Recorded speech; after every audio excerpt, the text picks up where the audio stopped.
Hi, my name is Shanda Rule. I'm a singer, storyteller, joy spreader, and host of the Courageous Voice podcast.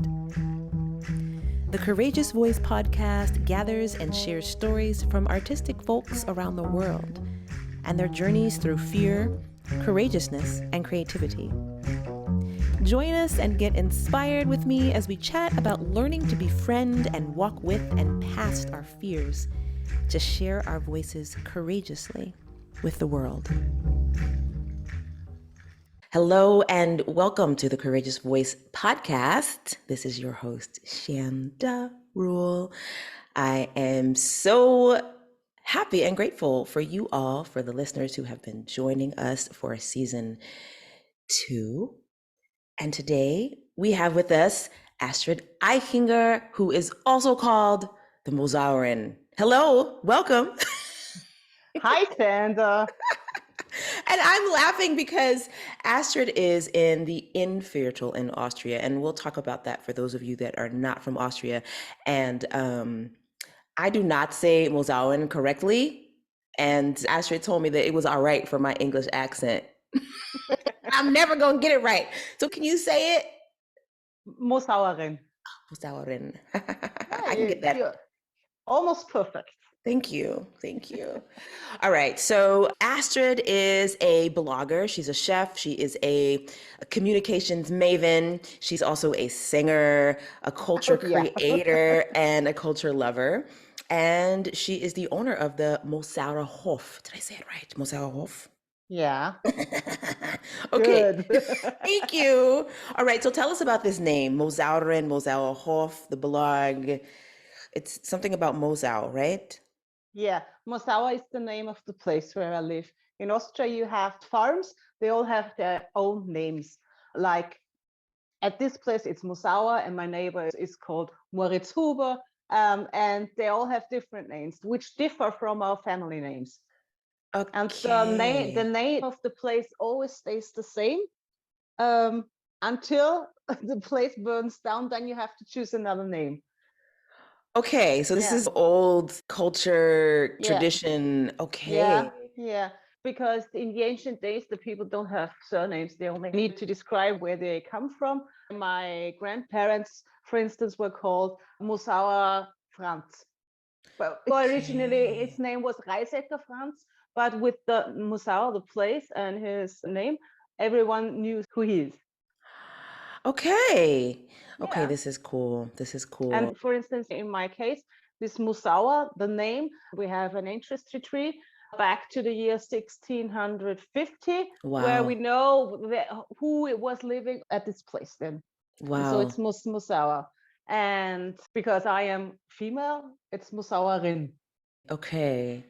Now, when we met, I think you had just inherited this place. Yeah.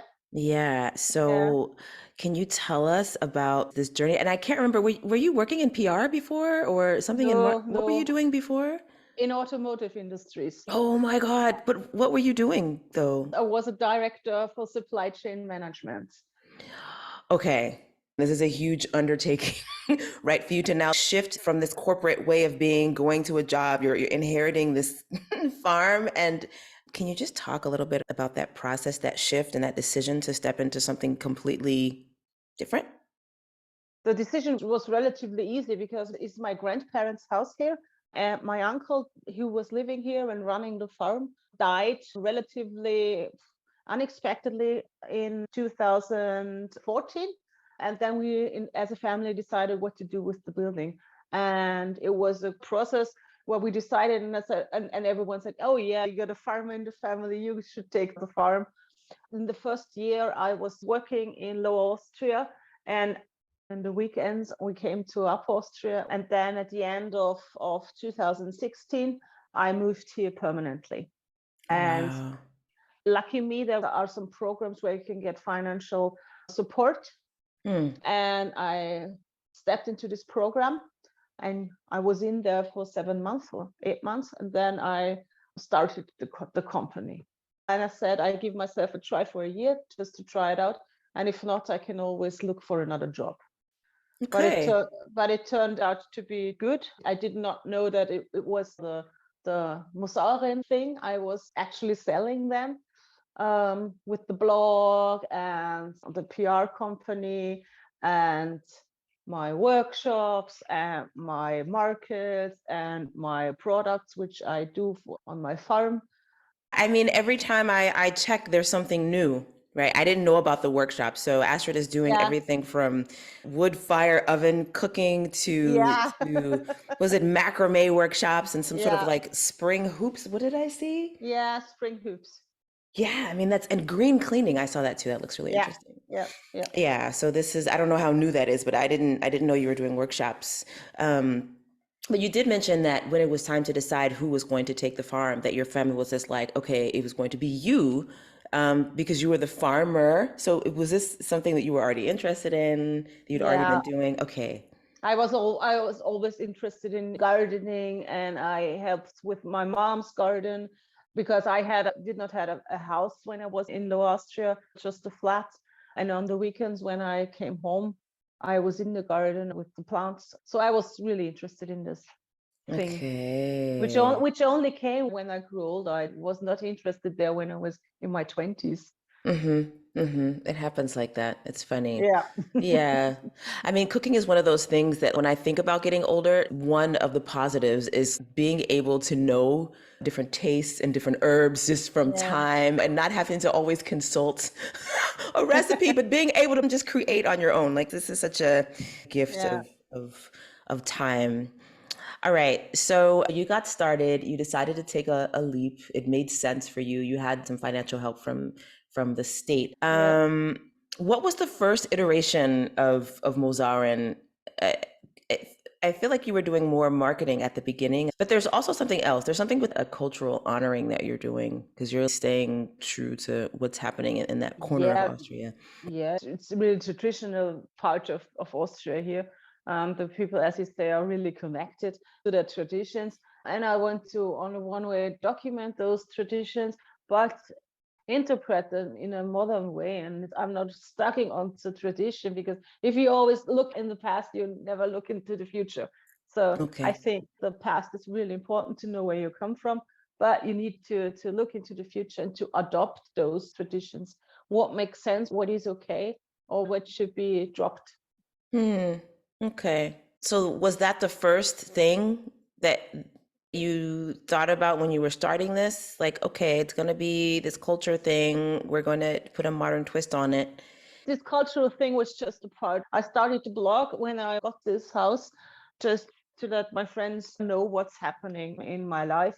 And then I said, okay, whatever I'm doing with this farm, whether I'm selling, I don't know, handcrafted some things, or I produce milk, don't know what, just an example, I need to sell it to someone. And marketing has always interested me a bit. And then I started to write the blog with these two aspects: to reach people on the private way and to reach people for some business thing I was planning to do, which I did not know what it was when I started the blog. I did not know Okay. that the product I'm selling will be Mosauerin. And did that just develop on its own based on what you're doing and feedback? It was all happy little accidents. like Ah, like uh-huh. like someone came to me and said, oh, you know how to do the Facebook thing, can you help me? And I said, oh yes, of course I can. You know how to make some advertisement graphic things, can you help me with that? Oh yes. You know how to adopt a WordPress homepage, can you help me doing that? Oh yes, of course. And so this developed, and then I was raising plants all the time, and then this developed because I was not raising 20 plants a year. I was raising 2,000 plants a year, Okay. and selling them. So it's all cycling up. And then I started to buy ecological foods from other farmers. I now have organical olives in my shop, which are Mm. super cool. I need to bring them next time I Yes, see you. please. Yeah, Yes, we're an olive family. Even yeah, Kite loves olives. yeah, Yes. Now this is beautiful. So I'm hearing that with a series of happy little accidents. I love that. yep, yeah. And It's and not though, in my words. It's not my words. Okay, well, they're still nice words. But what your word has been is yes. And I think that's an important step for people that want to start something new, that these things happened, you noticed them and you said, yes, I'll do this, I'll try this, Yeah, and just continue to be open to seeing what yeah. was going to And unfold. and if you do it like that, as I did, you need to be a bit of a fearless person, I think. Because when you remember 2 years ago, 3 years ago, or when I was joining the New York City Music Marathon, first of all, I did social media things, and I then I remember. then I came for singing in the choir, and then I spontaneously rewrote this song, and Yes.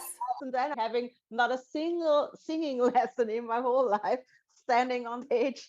And my sisters always say she might not be the best singer, but she got the guts to Oh do my it. goodness.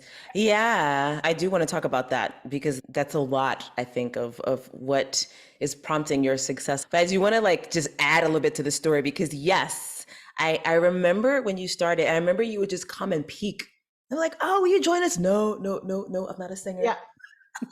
Yeah. I remember this. So, and fast forward, I think it was last year that you were like, yep, I got my own microphone. I have this program. I'm practicing. Did you get a keyboard also? I love this. I love this. And so, for those of you who are just wanting to try something new, this is so great because a lot of times when we think about having the guts to do something, we're presented with these pictures of people that are just like, oh, just take a leap and it's going to happen immediately. But you know, you did have the gut to do it, but it was a process, right? It was a Yeah. process of observing, okay, let me try the group thing. Okay, let me step out on my own. And again, fast forward, Astrid was on Austrian TV, I think it was last year, singing this song that she rewrote. Yeah. Um, and that was amazing as you were cooking. Yeah. So, so this was great. Tell me about this guts thing. Is this something you were born with, or is this something that you have developed because you want to? I think I was born with a certain level, but the older I get, the more I don't care what people say. I just do Ah, the more I do my thing. uh-huh, uh-huh. Okay, is it the more you do your thing, or is it a hormone? You said the older we get. This is the conversation among lots of people I know. We're like, we're just getting to a point where it's like, just really don't care what you think. I'm just gonna do what I want to Yeah. Yeah. do. That's it. If Oh I my want to God. stand on the stage and sing a song, I do it. Ah, I love If I that. want to, I don't know. If I want to quit my job, I do it. And Mm, if I want to try something new, I just do it. okay. All right. So tell me though, so has there been a time through all this that you're like, okay, I'm gonna do this, and then it just didn't really turn out how you wanted it or how you thought it was going to? 1,000 times. Okay. I mean, we're all talking about success stories, but of Mm-hmm. course, I'm sometimes frustrated if something does not work out as I want to. If I have a new project which I think, oh my god, this is so cool, people need to know about that, and no one is reading it or no one is responding to it. So this is of course frustrating, but yeah, okay, it's their thing. My thing is to talk about things or to write about things, and to promote some sort of good life. Oh, I love how you worded that. Basically, you continue to do your thing, and whether people latch on to it or not, that's their thing. But essentially, that's not your business. Like your Yeah. business is to just keep promoting what it is that you're doing and really being clear about that. And that's super important, it sounds like. I think we cannot influence what other people are doing, but we can influence what we are doing. And we are responsible for the things we do and Hmm. not responsible for the things others do. Hmm, that's true. So I know that you were reconstructing one of the buildings and the Hof. In Austria, a lot of the properties actually look like a square. There's like a square courtyard in the middle, and then there's buildings on each side. Yeah. Yeah. It's in Innviertel, it's called Vierseithof, Ah, okay. four-sided farm. Okay. And you always have the main house here, and opposite is the barn. and on the left and on the right are the stables. So Usually. what are you remodeling or rebuilding? The old stable for the cows. We don't have any animals at the farm except hens and geese and ducks, but only all the small amounts. And in the ancient stable, we deconstructed the interior and rebuilt it to have a room for multiple purposes. Mm, that is awesome. So are you planning on doing events there? Are you planning on Yeah, renting it or okay. yeah, yeah. I want to use it for my annual market, which is every year at the last weekend of September. Okay. Um, it's at the end of September, and so the weather is not always the best. And we had those markets where it was raining and the people could not stand outside or sit outside and get some coffee outside. Oh The my market gosh. itself is in the barn. So do you have help or are you basically doing this on your own? I have help with my whole family. Okay, good. Otherwise, it would work. And if I have to pay for the people helping me out, I could not do this. Okay. I feel like at one point you had people coming, like younger people coming as an exchange. I don't know if you're Yeah, still doing that. yeah, Okay. but Okay. not as regular as we did. It's called Okay. work away. Okay. It's a work and travel thing.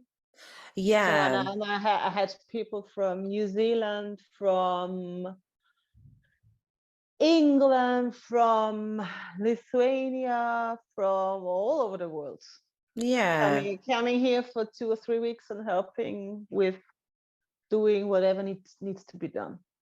Well, that sounds awesome. Yeah, I was actually looking into that program and it is international where people will come Yeah, yeah, and help, and that's great. Also in the States, they have programs where people will actually come and survey and help you decide what's best for the soil. I don't know if you needed any of those things or did they have the same types of programs here in Austria? yeah. It's mostly from the Landwirtschaftskammer, That's and cool. I'm sure that's the same in America. And Ah, usually they're really good programs. yeah, yeah, What they are. what they offer, and Hmm. they come and they can teach you. And I'm doing a lot of workshops from goat keeping to I don't know, cheese making and Nice. how to plan your land. They offer workshops for everything. Oh, that's beautiful. That's beautiful. All right, so tell me what's in store for the people that may be new to your blog, maybe new to workshops. Yeah, at the moment I am starting to rebuild parts of the farmhouse. We have renovated, for instance, the living room. I'm getting a new kitchen for my farm products. We are now getting a new bathroom at the basement, and then I want to redo my real kitchen and my office and the storage room, and so yeah. Okay, so it's a year of rebuilding. Yes, and That's finishing of rebuilding, and okay. we've installed a photovoltaic thing on the roof, which is Okay. now running. We've installed a new heating system Wow. last year. Yeah, and Okay. I'm Okay. I live in a construction area. Oh, fun. Yeah, Oh totally. my gosh. All right. So what workshops do you have coming up that we should sign up for? We have the workshop for the macrame thing. We have knitting and oh, what's the other thing with the with one? Crochet. Uh, crochet, yeah, crochet. Thank you. And then we have some dry flower workshops. We have a Mm, workshop for the phew, I don't know the name. The green thing with the candles on it, which you light four lights on it Oh, for Christmas. for Advent, the Advent wreath. Yeah, that one. Okay. There is a workshop too. I'm doing fermentation workshops. So you're leading all these workshops. Not all, but some of them. Okay. All Yeah, right. that's also a thing. If I can uh, knit, I feel myself ready to teach others to knit. And so I would call myself Universaldilettant. Okay. So I'm Okay. a universal, half-wit. We have a saying for that. We say jack of all trades. Yeah, that's me. Yes, yes, yes, Yeah. yes. Okay, I have one more question. So there's so many people, especially now, that want to start their own thing. Many people are motivated to just to step into living their dreams. So what one piece of advice that you would give someone that's stepping into something like this? Start it and solve the problem on the way. Mm. Yes, I love that. I love that. Yeah. Yeah. Okay. Well, tell us all the places we can find you. All the places. Okay. So it's www.mosauerin.at. It's on Facebook, on Instagram, on Pinterest, and on YouTube. But always with Mosauerin Okay. on it. And if you know German, you can read me in the newspapers, in the Oberösterreichischen Nachrichten. And you can see me on television and sometimes on the radio. But if you go to my homepage, you can have a list with everything. You can see me, watch me, or I don't know. And you can, of course, meet me on the New York City Music Marathon 2023 in Wackelkofen. Awesome. Awesome.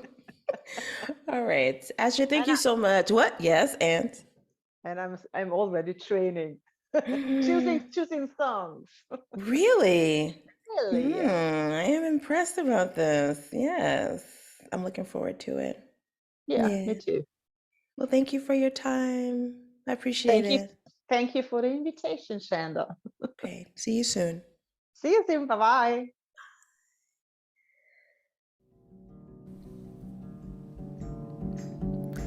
The Courageous Voice podcast is a collaboration between Connect.Faith and me, Shanda Rule. Music is by Ike Sturm and production by Jess Burchett. Thanks for listening.